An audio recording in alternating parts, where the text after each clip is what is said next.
Now, this is a real short video. I thought I'd share something that I learned in the past couple of years.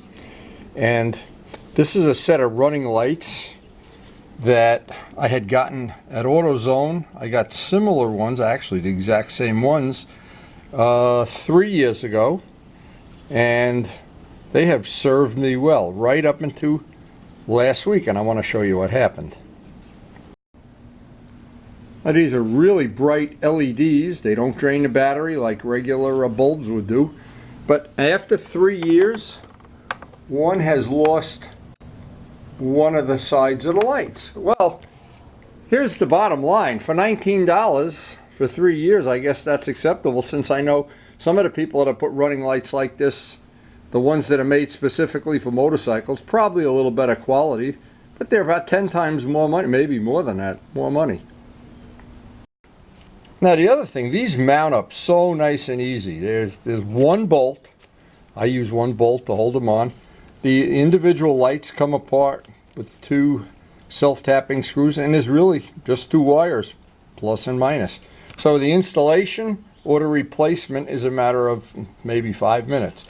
Now, in my case, what I always do, I always get my electrical box out, and I always put really good waterproof connectors and heat shrink tubing everything, because I don't want, when these wires get wet, I want to minimize the corrosion. Actually, probably a better way to do it, if you were going to replace these, would put a plug on one end or something. I don't, for $19, I'm not going to even worry about that. Now, I'm not sure that I didn't pick up a stone or something with these, but they did last. Actually, one's lasting longer. I'm only going to replace the one, and I'll have a spare if one of the other ones does go out, but supposedly these LEDs are dead reliable. Now, I always have somebody ask me, hey, you have no headlights on the bike. Hey, you have no headlights.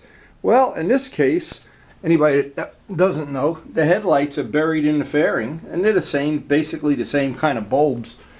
But if you want to, it gives you a little custom look, and I absolutely have never had these go bad at all. Let me just turn this on.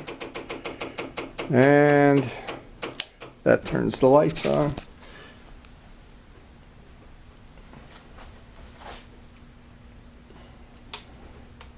So it's kind of a neat thing. Now, what would be really neat in this case, and I think it's probably something, even if you had the headlights that belong on a bike, having these as auxiliary lights for $19, they would add to your visibility quite a bit. That's for sure. Now, these bulbs that I have on the R1, these are LEDs. They're super, super bright. And John Pothia found these out on the internet for me, and they have worked perfectly. These are in there probably, I can't say, more than 3 years anyway. They have never had any problem. And on the GS, as well as other bikes, what I've done is I've replaced some of the taillight bulbs with LEDs that are much brighter. Now, they also make bulbs that have two filaments that actually, this one I think is only one filament, but they're running lights, and then they become the blinker lights, and they're twice as bright as a normal bulb. And actually, when you go to AutoZone, they have a little thing that you can just push the button and test and see how much brighter than normal bulbs they are. So because I've replaced probably half of the bulbs in my collection, and as they go bad, or as I get ambition, I guess, I'm getting brighter and better headlights. And even replacing, now the RD has a not the greatest charging system in the world. What's nice is with the headlight, if you replace it with an LED, you definitely increase the chance or that you're going to be seen, because the light's twice as bright, and a lot less drain on the battery, especially in the winter. So we've got some experience with LEDs, and we've had actually, and this is why I wanted to share it. This is our first failure in ever, really. This is the first one we've ever had to replace. So this will be a pretty straightforward job to replace it. And once I get that back in the bike, it's a rainy day, and I just wanted to get some of the maintenance done. Our spring riding season's coming, and I'm trying to get all of the bikes ready. So when those big daffodils start blooming, we can be out riding instead of doing stuff like this. And by the way, I think it was Vince, I'm not sure who noticed, because I didn't notice, it was still lit. And so probably in these type of bulbs, every once in a while you should get off the bike and just once a year make sure that they haven't burned out. So once you open up the bag for $19, you notice, voila, there's a switch. They even give you a switch. Well, we don't need a switch. They give you some wires, some connectors. I think there's even a fuse in there, but I already have these wired into a fuse. But anyway, this is a nice, and I can't believe they can sell this for $19. And the lights themselves, they have these kind of connectors. So if you wanted to make them plug and play, I guess you could do that too, but I like to solder them in and put heat shrink tubing over the joint. So here's basically what you get, and it's a rocker switch, which I guess in a car would be more appropriate than for a motorcycle. But anyway, you do get a rocker switch, and the wires that have, you know, the 2-to-1, because in a car, I guess you would put these both on the same circuit. A fusible link, which is a good idea. I already have this on the bike. It's a good idea to have a fuse, of course, on any circuit like this. And some installation screws that you probably really don't even need. But I'm amazed because I've asked people when I was up at Perry's and I seen, and this is really funny, somebody had a GS, a BMW, and I saw these real nice lights mounted to the fork, which look exactly like this, except of course they're higher quality or whatever. And I asked, oh, how much were those? Were they like, I thought they're going to be $50. They were $450. So I'm more inclined to like $19 things, even if every 3 years you have to replace them. Just me. Again, this is basically how they mount. And that little C-clamp, the screws hold that. They're infinitely adjustable. As I look at it, it's still amazing to me. Amazing.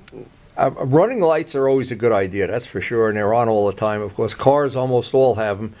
But on a motorcycle, I've seen guys put these on the fork legs on like these adventure bikes and stuff. And for $400 or whatever they cost, you know, from BMW or whoever makes them, I just think if you want to add some light to the bike for visibility, this is a good way to do it for $19. Now, a nice little thing I have in my electrical work box is this little heat shrink tubing assortment. And what I had done, these are all cut. There's all various sizes and colors, so you can color ID them.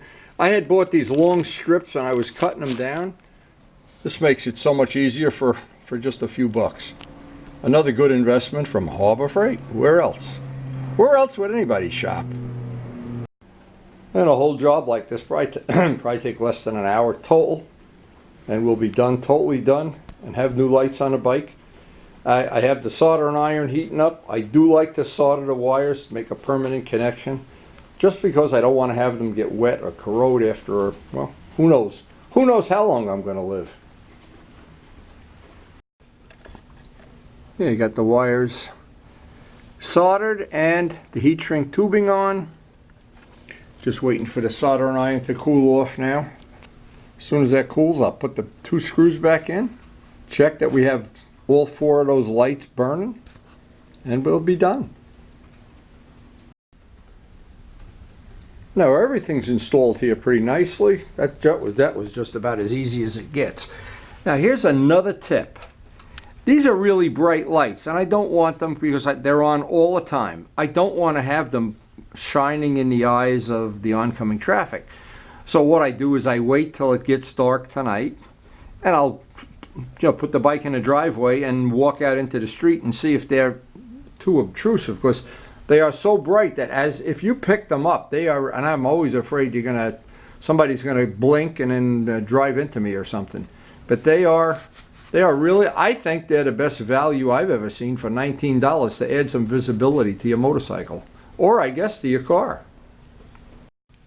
Now in this case, another trick, just to make sure that they're both the same, I can stand here and see I'm lining up the one furthest from me with this one, because they are infinitely adjustable. I'd like that they both are then they're both not pointing toward the ground or up at the birds or whatever. So just by doing this test, if you sight down both of them at the same time, that sometimes can make it easy to get them lined up relatively close anyway. But the best test is you just wait till dark do it out in the driveway. Now, I just think that's a really good visibility option to add to your car or motorcycle for $19. We know that they definitely do last. I'm going to take the other one apart downstairs and see if I can see what failed on it. But anyway, that is definitely as far as I'm concerned, that is something worth having for 19 bucks from AutoZone too, and they do not sponsor me. And I also noticed this morning when I was at AutoZone, this is kind of neat too. Maybe we'll add a set to Rob's bike soon or whatever. They have ones that are different shapes now. They have ones that are kind of oblong, and of course the traditional ones like I have. But I was just thinking, and it's from a style thing. See, where that goes, it's kind of a rectangle, and it looked like the rectangle ones might fit right in there. Maybe a little more stylish, but I'm not, right now, it's not the style as much as the visibility that I like about these. They are really, and we're going to keep upgrading the bulbs. More LED bulbs in the future as these lights go bad, and maybe even before they go bad, and the stuff is all available in AutoZone or online. Now, I always get frustrated when something fails in service. These parts don't come apart. They're attached, glued permanently. At least I couldn't get it off. And so what I did, I went to my my grindstone and just ground a lip around it so I could open it up and see what failed. Now, it looks suspicious inside. I don't know what fails on an LED, but just for my information anyway. Again, this whole front seems to be glued on or attached semi-permanently anyway. And the 4 little LEDs, and I'm not sure why the 2 failed. You really can't see the circuitry. Yeah, there's the circuit right there. That is interesting. Oh yeah, here's what it looks like to me. And I'm not a rocket science, of course. It seems like the little piece in here on this one fractured. I can't really tell for sure. I'm not an electronics guy. It was just like on a need-to-know basis. This one looks intact, and that's for these 2. This one looks like it's had a meltdown issue or something. But again, $19. It did last 3 years. And I think it's a good value. Anyway, hope you enjoyed the video, and wow, that's pretty interesting stuff.